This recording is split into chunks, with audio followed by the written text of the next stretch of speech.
Welcome to duck out dialogues. இன்னைக்கு நம்ம SRH and RCB review தான் பார்க்க போகிறோம். எஸ்ஆர்ஹெச் டாஸ் வின் பண்ணி பேட்டிங் சூஸ் பண்ணாங்க அண்ட் அதுக்கேற்ற மாதிரி 255 ரன்ஸ் ஸ்கோர் பண்ணி ஒரு டஃப்பான டார்கெட் செட் பண்ணி கொடுத்தாங்க ஆர்சிபிக்கு.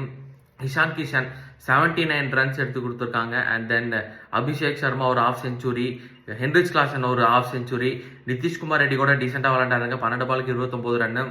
ஸோ ஒரு டஃப்பான ஒரு டார்கெட் தான் ஆர்சிபிக்கு செட் பண்ணி கொடுத்தாங்க. ஆர்சிபியோட பவுலிங் வந்து சொல்லிக்கிறதுக்கு ஒன்றும் பெருசாக இல்லைங்க. ரஷித் சலாம் ஒரு விக்கெட்டு, குணால் பாண்டியா ஒரு விக்கெட்டு, புவனேஸ்வர் குமார் வந்து ஒரு டீசென்ட் பவுலிங், அவ்வளோதான். ஆர்சிபியோட பேட்டிங் வந்து இனிஷியல் ஸ்டார்ட் நல்லாவே பண்ணாங்க. வெங்கடேஸ்வர் ஐயர் 16 பாலுக்கு 44 run and Virat Kohli also 56 பார்ட்னர்ஷிப்பில் 77 ரன்னு பவர் பிளேயில் எடுத்து கொடுத்துருக்காங்க. ஸோ ஒரு நல்ல ஸ்டார்ட்டு. பட் ஆனால் வந்து 2 பேர் அவுட் ஆனதுக்கப்புறம் படிக்கல ஒன்று விளையாடல. பட்டிதாரும் குணால் பாண்டியா வந்து கட்டையை போட்டு நின்ட்டாங்க. பவுண்டரிஸ் சுத்தமாக ரன்ஸே போல. இது அவங்களோட யூஸ்வல் பேட்டிங்கே கிடையாது.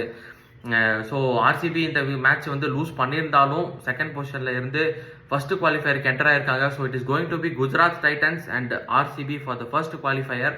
ஸோ பிளே ஆஃப்ஸில் எப்படி எல்லா டீம்ஸும் பெர்ஃபார்ம் பண்ணுறாங்க அப்படின்றது நம்ம வந்து ரிவ்யூ பண்ணுவோம் கண்டிப்பாக.